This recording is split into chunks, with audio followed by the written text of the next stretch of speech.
What is up, YouTube DDD fam? It's your boy Brendan, aka Drip, back with another video. And in today's video, I have a requested video on my thought process when it comes to Galaxy Eyes Photon. What goes through my mind when I make the deck, etc., etc. Because it's a really good requested video. I'm glad they actually requested it, because in my personal opinion, there is many different ways you can build this deck outside of just the standard. What I mean by that is you can make a full going second deck, you can make a full going first main, or you can make the middle ground, which is what mine is. And majority of the profiles that you've seen myself make when it comes to this deck usually is the middle ground. I like making most of my decks, no matter if it's Galaxy Eyes Photon or other decks, I like making the common middle ground where I can do either or, unless I dedicate it and say otherwise. But one thing I will say is, unless you are like a Galaxy Eyes and like person like myself, you can easily mess up making this deck and mess up the ratios. Literally, this deck, I'm telling you, I'm not kidding when I say this, out of all the decks that I've made, making this one work is a lot harder than any other like deck building I've done, because this deck's consistency is not like any other. This deck's consistency is a 50-50 ratio between spells and monsters, and a lot of other decks, spells are just utility cards, which most of the time is what they should be, but they have a lot of 1-card, 2-card combos. But this one, it literally gets its consistency from both, which can be a pain in the neck at some points, which makes you frustrated, makes you brick sometimes, and which this deck, it's very capable of bricking. It does it quite a bit sometimes, and it's not really as much to do with your deck building as it's just the deck. We need a little bit more support, a little bit more of an actual rota outside of orbital. So, but it's not really a deck profile. This is just me talking about the deck and what goes through my mind when I'm making this deck, because I've been play testing with this deck. I've been playing this deck for going on almost 4 years now, 3.5 years. So, and I've played it religiously.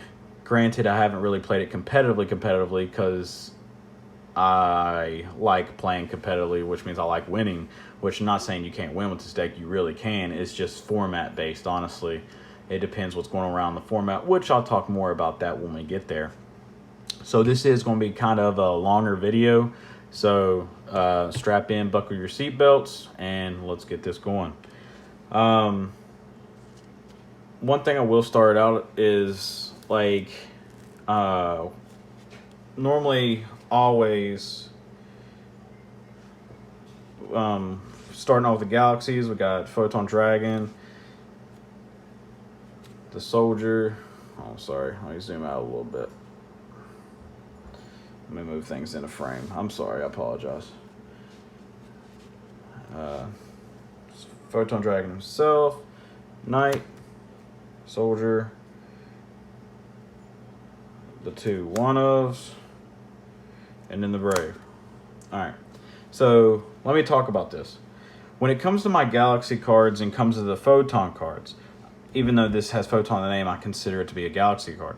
I like to run anywhere from 12 to 14 Galaxy cards and anywhere from 5 to 7 Photon cards. Usually the 6 or 7 is where the Photons like to hang around.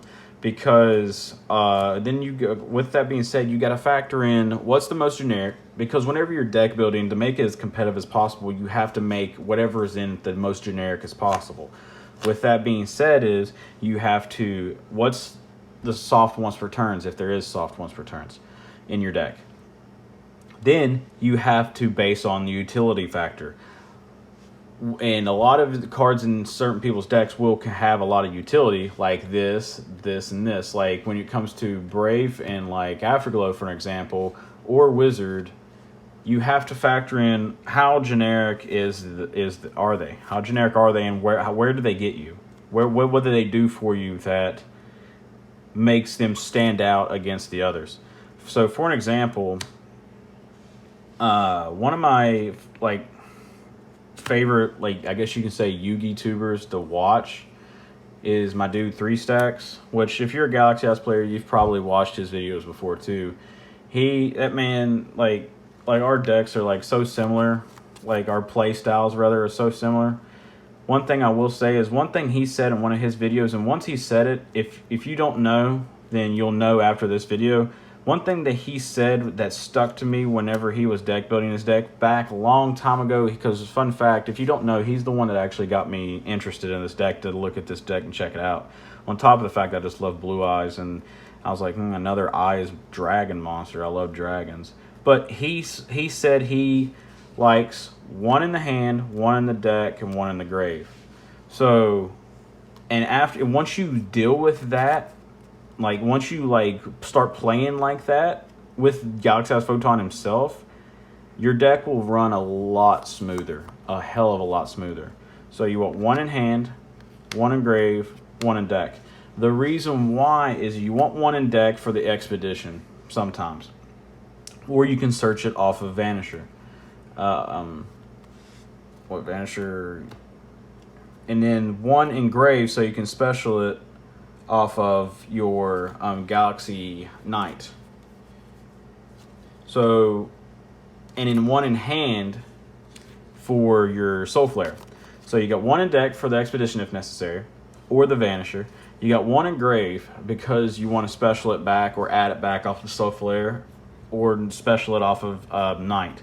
And then you want the other one in hand so you can pop it. So once you start doing that proper rotation with these guys, because I've played a lot of mirror matches, and they didn't do the proper rotation with their Photon Dragons, which kind of hurts them in the long run. And if you start playing with that rotation, you'll be set. You'll be set with the Photon Dragons himself. And now back to the situation. I'm not trying to bounce around, so just try to bear with me, okay? Because we are going to bounce around a lot in this. But I promise it's only because I'm trying to cover everything and I don't want to leave anything out. So I promise, just bear with me, okay? I'm sorry. Back to the Afterglow. Afterglow is a very good card, but it is a hard once per turn, which majority of your monsters are a hard once per turn. But you get to the point to where you get to the 2-ofs, because obviously we got to the 3-ofs. We understand. The 3-ofs are Photon Dragon and Galaxy Soldier. I shouldn't have to explain this one too much, because if you're a Galaxy House player, you know why this is at 3. This is our card. It's not Cyber Dragons. It's our card. So it's the best starter, the legit best starter in the deck. Nothing can change my mind on that. So we figured out our 3-ofs. Now we got to figure out what do we want for our 2-ofs. As in Knight, Afterglow, Brave, whether it was Brave or Wizard. So, and Cleric don't really count because we'll get to that in a second. So forget our ratios for a second and let's just look at this. Okay, let's look at these cards individually to see where and what ratios do we want them in, okay? So, starting off with Knight, okay? Out of Knight himself. You got to figure out, this deck has plenty of different combos that it can do, and it's very linear, so it can do a lot of different things but still end on the same board for the most part. But you got to figure out yourself what version of the deck or what version of the combo fits your play style the most. Okay? Well, myself personally, I like always pitching Photon Dragon off of Soldier and searching this so I can make number 90 in under 3 to 4 summons, so I can make have protection from Nib. Granted, in this format, Nib's not very predominant in being in the main, but you always want to play around that, because if you take care, you want to cover all bases as you can and as quick as you can in the most consistent fashion. So with what I mean by that is you want to try to play around Droll. You want to try to play around, because Droll crucifies this deck. You want to try to play around draw, which sometimes is harder. Definitely with kind of like the way I have my list set up right now, only because I cut Expedition down, but we'll get to more of that later. But you can still play around draw with this build. It's just, it varies upon hands, but you mainly want to play around like Valor and try to play around Valor / play through Valor with this build and play around Nib. So this is where Knight comes into play. Well, if you're only going to use that combo, why don't you just run one Knight? This is why. You don't want 3 Knight because you don't want it in hand. You just rather search it because in hand it doesn't do nothing for you. What is it, a starter? No. Why you have to control a Galaxy or a Photon card to even normal summon this guy? So on top of that, you also want to try to minimize making like normal summoning if you don't have to, because this deck can go full combo without even normal summoning. So you want to try to minimize normal summoning because a lot of people that play against this deck and they don't know what this deck does, if you normal summon, they don't know what the deck does, so they're going to hit the normal summon. So they're going to burn the normal summon. It's where if you're just special summoning and constantly refilling your hand and plussing like this deck can do, if they decide to hit the normal summon, if you have to normal summon, it'll be too late and you've already have combo or you have another way to get to it. So you want to try to minimize normal summon. So you don't want to run 3 because you don't want to see it because it's not a starter. You only want your starters to be at 3. Okay. So then you got to get to the point to where do you want it as a 2 of or you run it as a 1 of? Me, I like it at 2 of because I want 1 for turn 1 and then I want 1 for the grind. Because if I have it in grave, there's a lot of situations where if you have this in grave and you use Soul Flare to add something back, there's usually a better utility card to add back besides Knight. And you don't want to be forced to add the Knight back just to be able to do a play, and you won't plus as hard as if you added something else back from grave.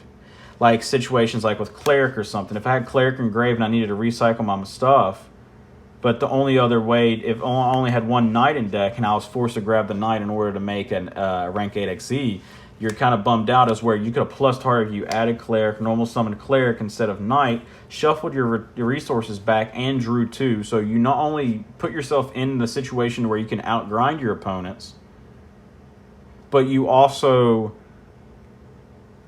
you're not forced to add a card back that you can just search later or potentially draw off of another card. So 2 of is perfect in that regard because post turn 1, turn 2, I like normal summon Cleric. And if there goes to turn 3 or turn 4, if I need to, then the second Knight comes up then. But you don't want to run it at 1 because DD Crow is a card. A lot of people like to banish stuff from the grave with banish from grave cards like whether they run Shadal Aerial, Called by the Grave, whatever the situation may be. So 2 is the perfect ratio because even if you do see it too early, it's a trade-in target and you can add it back if necessary after you basically searched everything that you need to search. So that's the reason why we run him at a 2 of, myself personally. Now we get to the wizard part, which is fairly easy because we just basically talked about this a second ago, okay? So let me zoom in a little bit. Wizard, he's another normal summon. What did I just say a second ago? You want to try to make this deck to where you don't have to normal summon. Or if you do, you normal summon high impact cards. Knight and Cleric are high impact cards. Granted, I know Wizard is a high impact card, but he's a high risk, high reward. I know he tributes for cost, yada, yada, yada, and does all that, but he legit plays into hand traps with no, like, plussing at all, or no, like, board presence. And I know you can say the same thing about these two, because Valor and Imperm are running around, and this guy can basically kind of dodge that because he tributes himself, and they can't Valor Imperm because it's no longer on the field. I get that. I understand. But at least if these guys get impermed, you still have bodies on board to link with or XZ with, and you can still combo off with. So where this right now you don't. So in sets of like normal summons, Knight is always your best. Cleric is your second best, and Wizard is your third best. This is also good because you want to run this as a 1 of and not a 2 of or a 3 of right now in this current build, because 1, you want board presence, okay? And 2, you need a different name. He is a 2 of spot in certain formats. In certain formats, he is a 2 of. Basically, even though, like, all right, so this is my opinion on Wizard. Wizard's ratios depends on Brave's ratios. If you run 2 Brave, run 1 Wizard. If you run a 2 Wizard, run 1 Brave. I know that seems kind of ironic. It's just you don't want to clog on galaxies or photons. You want to run a proper ratio of the two. But since we're running a higher photon count, because my personal opinion, 6 to 7 photons outside of Galaxy Photon Dragon himself is a higher ratio. So that's why you want to max them out on Brave. Which kind of leads us to our next situation that we were going to talk about, which was Brave himself. So basically, these two cards' ratios depict on one another. If you run a 2, run 1. If you run a 2, run 1. That's my personal opinion. If this is, by the way, this is all like depending if you're wanting to make a 40-card list and keep it as a 40-card list. That's what these ratios are. If you're wanting to run a 45-card list, by all means, feel free to up the list. I failed to mention that in the beginning of the video, and I apologize. All these ratios are depicted on what your ratio count is. So now that we got all the galaxies covered, let's go ahead and get to the photons, which is fairly easy because a lot of them are basically like starters or extenders, which is why that your count is lower on your photons than it is the galaxies, because for the most part, your galaxy cards are your starters. Your photon cards are your extenders, outside of the fact of Orbital, obviously, because he's the outside of him and Soldier share the spot for the starters, but that's beside the fact. We got Orbital, Vanisher, Advancer, and Thrasher, which these are your extenders. These are Orbital's a starter, but other than that, the photon package is your extenders. Okay, so let's talk about this. Orbital's self-explanatory. Until we get a better starter, Orbital's always going to be the best starter. Nothing really needs to be said. He equips non-once per turn, generic. Like I said, you want to try to make it as generic as possible, but his search is a hard once per turn. On top of that, he's a level 4. So that's why he's a 3 of. All right, now let's get to the 2 ofs. The most controversial 2 of / that's usually a 3 of is Vanisher, okay? I cut Vanisher to 2 for a couple of reasons. One, I was seeing it too much when I didn't want it, or I didn't have a way to get another guy on board. Because Vanisher is generic, but he's not that generic. He has to have a body on board in order to go off. So if you see him too early and you have no other way to special summon anything, or normal summon anything, he's a dead card. And what is a dead card going to do for you? Not a damn thing. So him at a 2 of is perfect, because, at least in this build it is, because you want to get a body on board and search him with Orbital. 9 times out of 10, I search Vanisher off of Orbital, because you go you plus 1 plus 2 off of it, technically, whatever you want to look at it, plus 1 plus 2. Because you search the Vanisher, okay? You special the Vanisher. So at this point, you've already refilled the hand with the Vanisher, okay? With the Orbital. And then you special the Vanisher, and then you're neg 1 in the hand again. But then you add Photon Dragon off the hand, which is still technically like only a plus 1. But in my personal opinion, I see it as a plus 2, because that Photon Dragon in hand could be pitched off of Soldier to search again, or you can pop something with a Soul Flare that's in our extra deck. So this card facilitates a lot. It's just very situational. So it's not generic enough to get to the third ratio, like the third slot, to run 3 slots of it in this build. And then the rest of the other two, which is literally Thrasher and Advancer, they are a perfect one-up, because, hear me out, a lot of people go back and forth with me and the rest of the community. I feel like it's mainly me, because I'm like probably the only one that runs one Thrasher's ratios. A lot of people will run 3, which I don't know how they have any consistency at all in their deck, but not my place to judge, but it's whatever. And then there's other people that run 2, which to a degree I can understand why 2, because you can special it, you want to see it, you do want to see it, but then and you can make an argument that it's not dead post turn 1 because you can just dump it off Soldier. But then you got to get to the situation that I've said before. Like the same situation that I was saying about the Grave when it came to the Knight situation.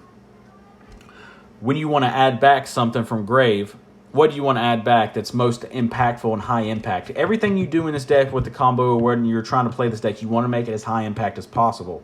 So is pitching Thrasher high impact? No, it's not. No. It's not. Is pitching a Photon Dragon high impact? You fucking best believe it. You best believe it. That is a peanut butter and jelly 1-2 punch. You always want to try to set yourself up to make the most high impact play as you possibly can. If you constantly keep looping Photon Dragon and Soldier and just using those two to back and forth to keep pitching those, you'll have a higher ceiling and your deck will be more impactful and your turns will be more impactful is what the word I was really looking for than just pitching the second copy of this. We run Reinforcements of the Army. That's your second copy of this. That's your second copy of this. That's your third copy of this.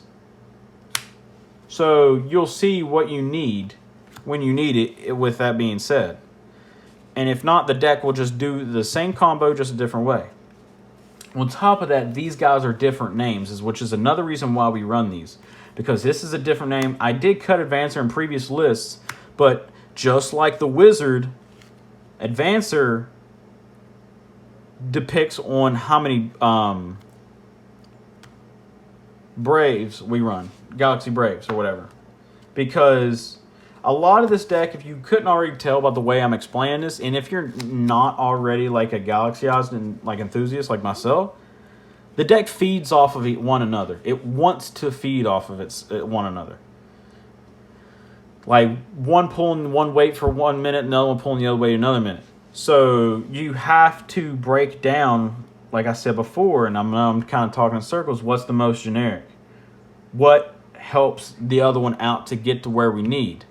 So your Photon lineup, along with your Photon ratios, depicts on your Brave as well.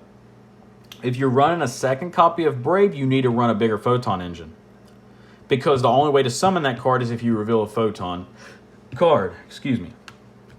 So you want to have a higher ceiling. If you weren't running this, and you're just running these three, you're basically only running 3, 6, 9, 10, 11, 12, 12 Photons, which is to a degree not bad. It's really not. But it's not as impactful because there's a chance you'll see a Photon, but it'll need to be used for something else instead of summoning Brave. Which is my thing. Because you want to reveal less in hand. You want to thin out your hand as slow as possible.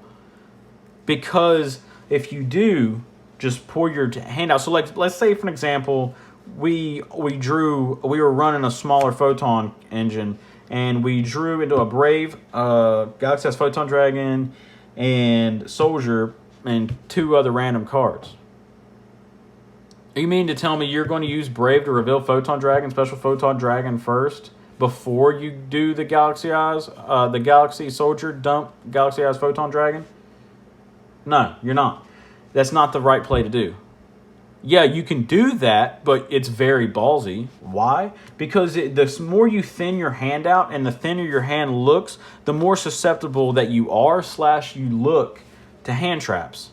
And you don't want to do that to your opponent. You don't want to reveal that vulnerability to your opponent. You really don't. And that's my thought process on it, and I'm sticking to it. So just like the Wizard depicting on Brave, your Photon lineup depicts on Brave, and your Brave, how many counts of Brave, what's your count on Brave, depends on how many Photons you run too. So since we're running a higher Photon count, he's okay at 2. He's the reason why I even increased my Photon count. On top of the fact that we are running the Utopia double package, so running a different name does come up. That's why we run, another reason why we run the Advancer too. But we'll get more to that when we get there. So these are all your Galaxy cards are your starters. Your Photons are your extenders. Just remember that. outside of Orbital obviously being a starter. Moving on to our utility cards. Now, when it comes to utility cards are usually always the ones that when you go into your side deck, they're the ones that you take out or you thin them out to take out. You don't have to take out all your utility cards because you won't really have no extra utility. It'll just be combo pieces. So you usually want to take out some of your utility cards and some of your double copies of your extenders, basically. Never take out combo pieces, never. If you're wanting to learn how to side deck with Galaxy Eyes. So in this deck, and in this version, the utility cards is Astral Krebo. Your boy found this little beautiful card for this deck. Fun fact. I don't care what anybody says. You saw it here first. Then we got the Iris Sword Soul, which is I like to use it in this card. This card in this deck. So, for the most part, these are your utility cards. Granted, you can have utility cards and spell cards, but we'll get to that later. Monster-wise, these are your utility cards. Whenever you're putting utility cards in the deck, in Galaxy Eyes itself, you always want to make sure that they're light monsters, and for the monster utility cards. That's with anything with this deck. You want to try to keep everything as light as possible. If you can avoid running other attributes, you have to with this deck. This deck crutches on just utilizing the attribute light. And if it just goes back to what I said before, this deck's consistency comes from monsters and spells, but mainly light attribute. It's like when it comes to that, when it breaks down between the 50-50, but it increases to like 60-40 or 70-30, and the higher number being light attribute. So you always want to increase that factor. And this card, the Iris Sword Soul, when I first put it in my list way back when, plays the fact to where it is a utility card plus a hand trap. Because I know some people are probably like, well, Drip, it's a hand trap. Yes, it is a hand trap, but it's also a utility card. Why is it a utility card? And I'll tell you why. 1, it's a light attribute.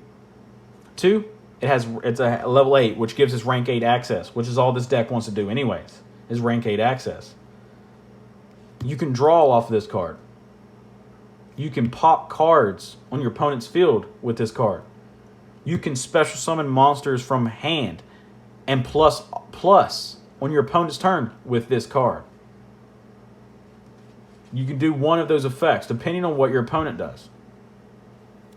Allows you to regain hand advantage. Allows you to just gain advantage in the game itself. Okay? Then this guy, but Drip, he's a level 1. Yeah, he's a level 1, but he's also he's an attribute, not an attribute, but a level manipulator, just like Brave. He's also a light attribute, which also he's a fiend too, which also plays around like TC-Boo and stuff like that, or whatever it is. Which that's different for a different day. But anyways, he's really busted because you reveal he can become anything you want. If you need a rank 4, he can become a rank 4. If you need a rank 8, he can be a rank 8. On top of that, when we try to push for OTK with number 62 or whatever, Prime, this guy gives us extra protection because fun fact, whatever is overlaid with him, even after he's detached and gone, as long as you don't overlay something on top of that, can't be destroyed by card effects or targeted. So indirectly, he is another copy of Blast with the protection. And it's nice swinging into somebody directly or into somebody and they have background, not having to worry about Mirror Force in 2022 or something to destroy him or whatever. So whatever we overlay with, it's nice to have that extra protection. So on top of the fact that he can manipulate his levels and become anything we want in the extra deck, basically, besides the links, and he provides protection, is another reason why he's in there. Granted, he locks you when you summon him, but that's fine, because when you're not going to summon him if you weren't going to XZ with him immediately anyways. So once he's off the field and he's a material, you're golden, Pony Boy. So that's why. When it comes to your utility cards, you always want to maximize on the generic factor. Because if you see my previous list, you know I used to run Guardian of Order and stuff like that. Guardian of Order didn't make this cut because, yes, he provides utility because he's a rank 8 access and he's a light. But when you break down having to have blind second cards, starters, extenders, and utility cards, you mainly also always want to put him in the utility factor, because when it comes to ratios on utility cards, you have to thin utility cards out because you don't want to see too many utility cards over starters and extenders. So obviously your utility cards need to be lower than your extenders, my personal opinion, because utility can play as a role as an extender, but they're not extenders, if that makes sense. So yes, I know you can make the argument that Astral is an extender, but in this deck, he's not an extender because he's not a Photon card and he's not a Galaxy card. If he had Photon or Galaxy in the name, he was like Photon Astral Karibo or Galaxy Astral Karibo, yeah, this card would be freaking cracked. Definitely on this deck. It's just you have to keep everything name-based and attribute-based in this deck to be considered a starter and extender. So that's why these cards are falling in the utility card category. But back on the other generic cards, whether it's Guardian of Order or other cards that you want to be considered utility cards, you have to factor in the level of generic. And its level of generic does not outweigh these cards and what they provide. So that's why it did not make the cut. Okay? Moving on. Hand traps. This deck, one thing I will say, whether you're running the full going second, full going first, or middle ground like me, this deck cannot run more than 7 going second cards. It just can't do it.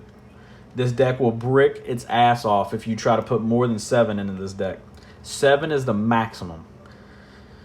I'll say it again. 7 hand trap / going second cards is the maximum. We run Imperm, Veiler, and Droplets.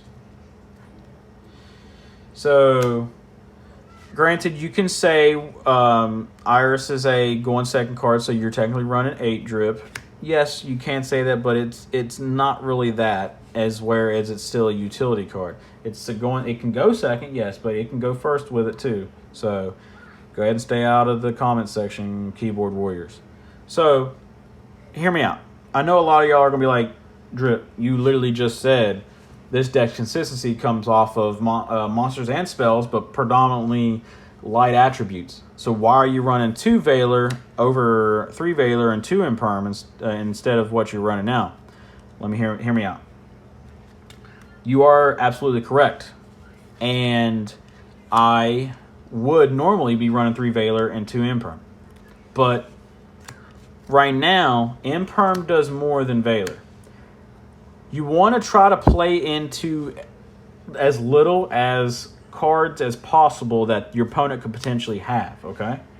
So if they're playing like a combo deck or it does any kind of combo at all, they're most likely going to be running Call by the Grave.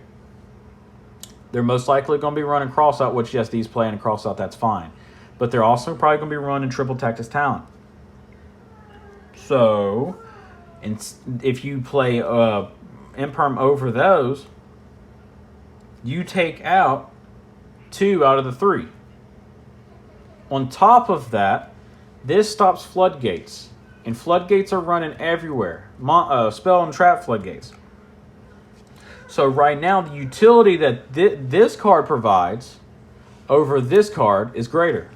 Granted, the ratios may flop, and this may be increased. But normally, like I said, 7 is the best ratios to run for hand traps, which we'll get to this one in a second. But you can come back to this video or just remember 7 is the sweet number. I promise you, I'm not going to lead you in the wrong direction. 7 is all you can afford to run in this deck. No more.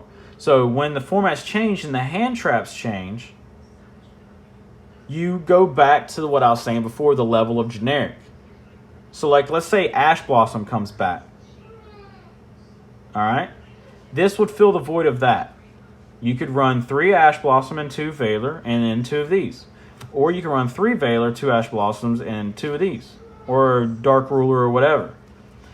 You can't run more than that. Even when Ash comes back, if like you are forced to run Ash and there's no way around it because everybody's adding a hand, I would still probably run 3 Valor and 2 Ash, because Ash is a hard once per turn, is where these guys are not.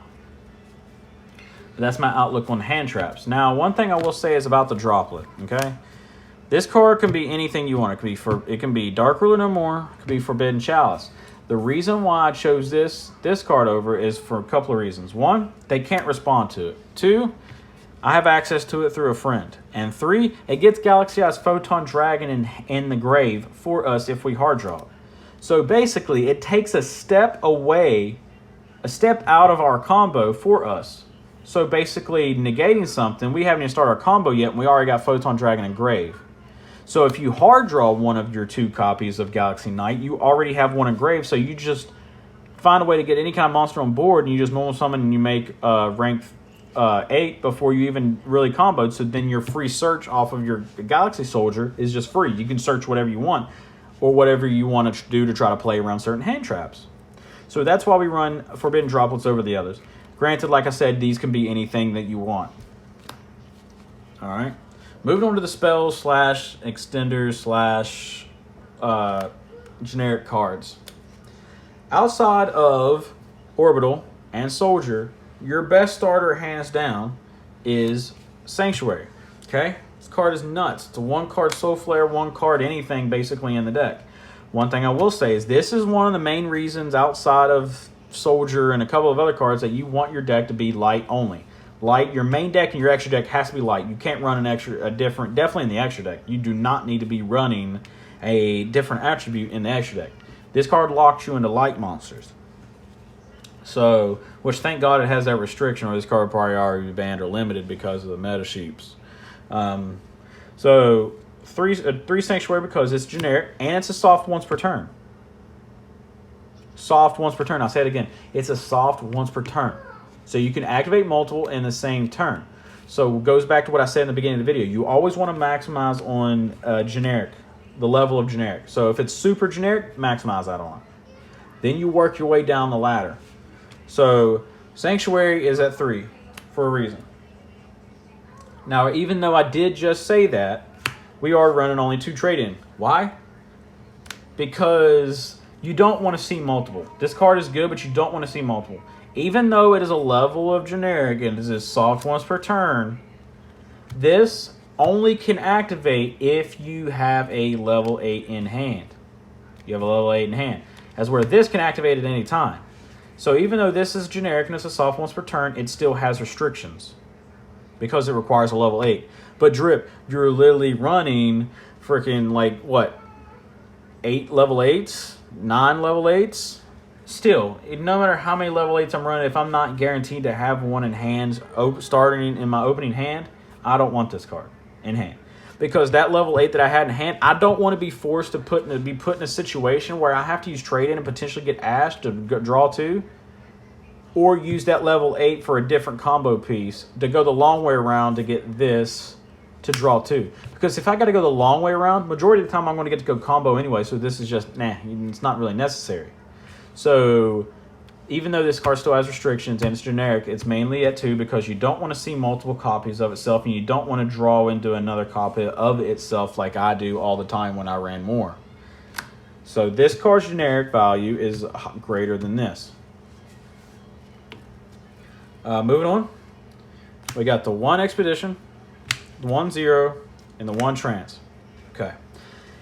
Here's the controversial card that everybody has, like, honestly loved, and a couple of other ones just have been respectful about it, thankfully, about me dropping it to 1. And, I was actually afraid a lot of people's feedback was going to be very negative and obnoxious, but for the most part, y'all's feedback's been very nice because y'all have understand my outlook on it. One thing I will say is I can't remember your name if you are watching this video. If you are watching this video, then shout out to you because you explained it better than me when it comes to the outside of the reasoning. What I will say is You said, or the guy said, that the reason why a lot of people are afraid to bump this card down to 1 is because they're just accustomed to it. Because when this card was released, it was the best. It was the best generic support that the deck has gotten ever, or at least in a long time. Which I understand that, because if it ain't broke, don't fix it. Or if you get so accustomed to it, you're scared to try anything different. Or anything different will sound like it's absurd, which I get that. But this card's restrictions are very tough. Very, very tough. You have to control a level 5 or higher Galaxy or Photon card, which on paper, that doesn't sound that restricted. It don't sound like you're that restricted, which, yeah, on paper it doesn't. But when you get in the mix of your combo, if you control level 5 or higher, most of the time it's going to probably be Galaxy Soldier anyways. So if you use this and special summon something other than Galaxy Soldier, you're basically playing into Nib, because you're going, unless you have like Astral Karibo in hand, you're basically playing into Nib because you're going to have to do extra moves and steps to get a rank 8 on board. As where if you maximize your consistency on performing that one combo, or the second way of doing the combo to getting a rank 8 on board, you how do I say this? You'll have to do less, but you get more value. On top of that, this card is a hard once per turn. That's not enough to make it run like at 3. At 2, yes, I can understand running this card at 2. But myself personally, I see it too often. If you want to run it at 2, by all means, go ahead. It is a standard 2 of to 1 of. It's just, after I resolve this card, I can just recycle it back off of Cleric anyways. So, which I do all the time. Usually this is one of the first ones to reset back anyways. So, I've loved it at 1. It's nice at 1. I see it when I see it. I don't when I don't want it. And I search it when I need it. So, it works out. Galaxy Zero is one of these cards that is better than Monster Reborn for a couple of reasons. Galaxy Zero is better than Monster Reborn, I'll say it again, for a couple of reasons. One, it's a Galaxy card. Like I said previously and earlier in this video, you always want to keep the deck as tight and snug as possible. What I mean by that is you want to run things that you can search. You always want this deck to search one another. So Monster Reborn can grab from someone else's grave. Yes, I get that. But Zero can indirectly help you XZ climb. Because you special summon back an XZ, then you special summon an XZ on top of that, and it just gets you more value. And it's searchable. It's searchable off Wizard. So why would you want to run a card that you can't search over a card that you can search and helps you with your combo? I don't get that. And then Galaxy Trance is literally just a 1-card walking XZ. Post turn 2. Its restrictions don't even matter. It doesn't matter at all. It really doesn't. His restrictions don't even really, because if you activate this card, you're just going to push for game anyways. 9 times out of 10, you're going to be making number 62 off of this. So that's what you got to keep in mind when you're running this card. Because, yeah, you obviously have to keep in mind the restrictions and everything like that, but with that being said, like I said before, the restrictions don't matter. It just doesn't matter. This card, you don't need more than 1 because you're only going to activate this when you're pushing for game anyways if you don't already have game. And this card is so easily searchable, like I said before. Everything in this deck can easily be searched.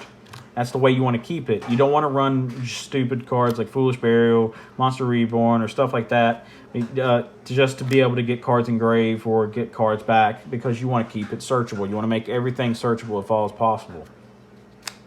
That's actually it for the main deck. I know this video is long. I'm sorry, but we'll get to the extra deck. I told you all to strap in. It's going to be a long video anyways. Start off, we got the combo pieces. This is what you do 9 times out of 10 when you're making combo. Soul Flare, Photon Lord, and Blast. These are your combo pieces. These are what you're going to do when you're making your board turn 1. Okay? Number 90 is always going to be the main XZ you go into for a couple of reasons. 1, he's your monster negate. 2, he's your searcher. 3, he is a easy access to any of the rest of our XZs that are galaxy eyes. Now, what are the ratios? most of the time you're only ever going to make one of him anyways. But the second one's in there for the grind game. If you build any of your decks, whether it's Galaxy Eyes or any other deck, if you build your deck to go the long haul, you'll never be disappointed. And when that would take that lightly, and because what I mean by that is because I know a lot of y'all will take that as if you run a lot of ratios, higher ratios on stuff, then technically you're built for the long haul. That's very wrong. That's very false. If you take the cards and you dissect them like how I've been trying to tell y'all how I dissect this deck, and run the proper ratios, the deck will be able to go the distance. So, for an example, I do not run 3 Soul Flare. Why? Because I run a beautiful card called Cleric. By the time I need a third, I already recycled the other one back. 90, like I said, is actually probably like the best card in the extra deck because he gives you instant access to the rest of your XZs on top of refilling your hand and negating stuff on your opponent's turn, or your turn for that matter. So you normally only make him once. But let's say, for an example, you make him once and you need another. But you want to grab something back or shuffle something back off of Soul Flare that's different. Then you already have the second one in there. 3 is not necessary because you're definitely never going to make him a third time. One thing that will help you out with ratios too is once you start learning the deck and play the deck, you'll start learning ratios, and some of this that I'm saying will start understanding more. Also, if you're a Galaxy Eyes player, most of this that I'm saying you probably already know. You also don't need to know. Most of this is just my outlook and what I do when I'm making this deck. On top of that, help new people who want to build this deck because this deck is stupid fun and stupid kind of consistent, and it can contend and catch people off guard. Granted, it's not the most competitive deck. The board can easily somewhat be broken by all these tier 1 / almost 0 decks, but it's super fun and can catch your opponent off guard if they don't respect it. Then Blast is just a combo piece / utility card because he provides protection and extension on your opponent's turn. So basically, if you get Orbital equipped to him, he protects your whole board because then your whole board can't be targeted or destroyed by card effects. Which, if you have him on board, fun fact, a lot of people forget that this card can't be destroyed by card effects if it has a Photon attached to it. Which he can refill his own materials. Fun fact, if you don't want to add to hand, he can refill his materials. It's just busted. And then he's, like I said, just a generic rank 4 with protection. That's why he is our combo piece, because full combo is literally these 3 cards. These 3 cards. You have these 3 on board. Soul Flare, 90, and Blast. That's your turn 1 board if you go full combo. Okay. Now moving on to the utility aspect of the deck. When I say utility, you gotta take that lightly. What I mean by that is because it's just they're combo pieces, but their utility, if you can't get to your full certain combo, there will get you to basically your second combo / make you have some kind of a board presence. Bushinki Yashima with number 38. And then the Cyber Dragon package. It's only fair since they use our card, we can use their card too. So, for what a lot of people don't know, Bushinki Yashima is a fun fact, a way to get into a rank 8 before Nib. Because its effect is busted. I'll read it to you. Not read it to you, I'll summarize it for you.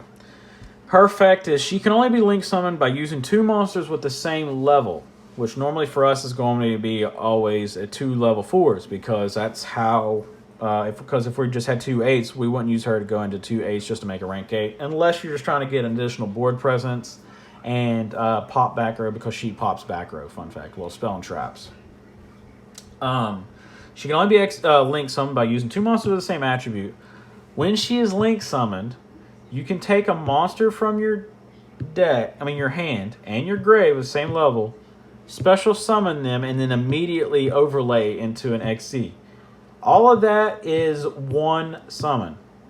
And they can't chain to it with Nib. Because it kind of like pseudo mistimings, basically. It's all in one summon. So they summon simultaneously from hand and grave, and then they immediately overlay. So they basically don't even hit the field, if that makes sense.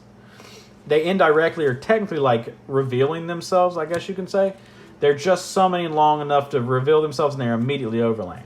Which you go into this if you're knowing you're technically playing into Nib, because when you go into this, you can immediately make number 90 underneath her. Which I like making under 90 underneath her, because her secondary effect is when an XC monster activates effect that this card points to, whether they control or you control, pop one spell or trap card on the field. So basically, if you have number 90 underneath her, and you use number 90's effect to add or equip the material, you can pop a back row. Or you negate something with number 90, pop a back row, spell or trap. So she helps us get to our rank A's, helps us establish our boards, and yeah, and in Infinity and Nova, I didn't need to like really explain. They're generic, and they are our version of a great value brand number 90. Granted, Infinity is an Omni Negate, number 90 is not, but we still get more pluses off number 90 than we do Infinity. So if we like brick too hard and we just have two level 5s, we can just immediately, with as in Soldier and Soldier, we can just make that and call it a day. Now onto our board breakers. We have Galaxy Eye Cypher, Full Armor, and Zeus. Okay? These are my only ones I run. I don't run EX, I don't run Cypher X, and I don't run Cypher because a couple of reasons. One, there's a lot of stuff going around that can't be targeted, as in monsters. So, granted, I know you're going to be like, well, Drip, these guys target too. Well, yes, they do. But they also are generic, and they can be overlaid on top of one another. So, which, yes, like I said, you can argue the same factor with those two. But right now, why would these guys can also pop back row. That's mainly what they're here for, is popping back row. They're not really here to pop monsters. Well, this guy is. Well, he's just fucking just clear the whole board. But these guys are here. The other two are here to mainly pop back row. So, and also made room for our Utopia package in the process. There will be a time to where the Utopia package and the extra deck will leave, and Cypher X and Cypher will come back. It's just when monsters are coming back, like when monsters are basically able to get targeted, those guys will come back. But the utility to where I can just push for OTK with number 62 or Utopia is just more generic to me. And I would rather run that than run monsters that I'm probably never going to make in this format. It all varies on formats. And then Zeus is just Zeus because it just says reset your game, not mine. Because if you haven't seen my Zeus combo, I advise you to go onto the channel and find it. I found a way with this deck to loop Cleric and Zeus to where you can continuously keep breaking your opponent's board as long as he has materials, and loop your Cleric to where you never go neg off of using Zeus's effect. And now, obviously, after the board breakers, you run the OTK package. When I'm breaking these things down like packages like that, that's the way you need to deck build this.